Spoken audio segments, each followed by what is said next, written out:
Muraho neza bakunzi bacu ba Ongera Ubumenyi TV, ndonye ndabasuje cyane bakunzi b'ubworozi.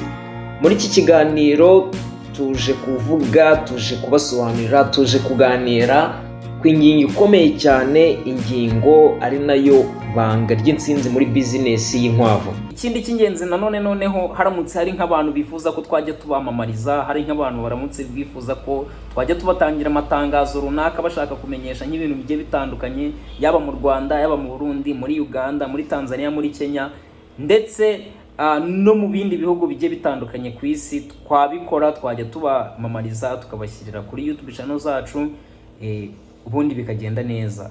Icyo musabwa nuko mwatwandikira, nuko mwatugeraho. Ndaza gushyira nimero mwajya munyandikiraho, ndaza gushyira contact zanjye muri comment z'iyi video, mukaba mwangeraho rwose nkabahereza service nkuko mwayinsabye, nkuko mwifuza. Samugire ibihe byiza rero, ndabakunda cyane kandi ndabashimira yuko mukomeza kudukurikirana. Iyi ngingo rero tugiye kuganiraho uyu munsi ni ingingo nagereranya nk'inkingi ya mwamba, ni ingingo kandi ni nk'inkingi ikomeye pe. Umworozi wese yakagombye kuba azi, ashyira mu bikorwa kandi ahora akurikirana umunsi ku munsi.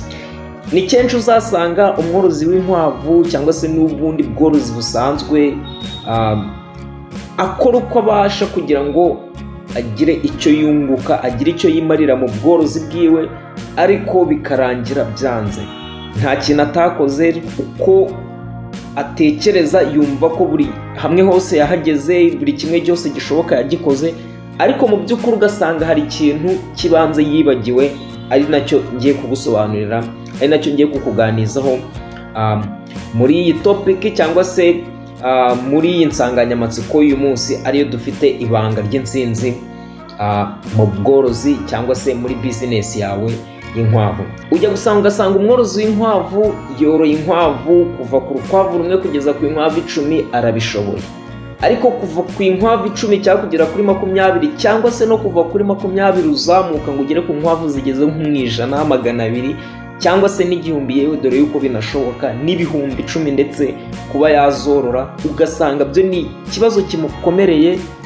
Inkwavu 10 cyangwa se inkwavu 5 yabashije kuzorora neza, ariko zitangiye kwiyongera mu mubare, zitangira kurwaragurika, zitangira kugira ibibazo bigiye bitandukanye, zitangira kubyara abana bapfa, zitangira kubyara nta musaruro, nta kintu kizima kuramo, kuzitaho byaramunaniye, zihora zirwaragurika. Ariko mu by'ukuri ikintu atazi ni uko ari akantu cy'ingenzi abura mu bworozi bwiwe. Rero ko kantu niko ngiye kuza kugusobanurira, niko kantu ngiye kukubwira ubu ngubu nonaha. Nta kindi ngusaba rero, ndagusaba yuko tuza kubana, ndagusaba yuko tuza kuba hamwe kuva ku ntangiriro z'iki kiganiro kugeza ku musozo w'iki kiganiro. Muratwihanganira rwose, ni ukubiseguraho, ntabwo twigeze tubamenyesha, ariko ibiganiro byacu by'ubworozi ntabwo tukibicisha kuri iyi YouTube channel yacu ya Ongera Ubumenyi TV. Wenda impinduka zindi nizongera kuba tukongera kuzajya tubitambutsaho tuzabamenyesha, ariko kubera wenda impamvu zagiye zitandukanye zabayeho, ibiganiro byacu dusigaye tubicisha kuri iyi YouTube channel yitwa Concealed Life Hacks. So iyi ngiyi niyo mwajya mukurikiranaho ibiganiro byacu by'ubworozi bw'inkwavu, mukabikurikirana, mukanadutera inkunga, mukagenda mugakanda subscribe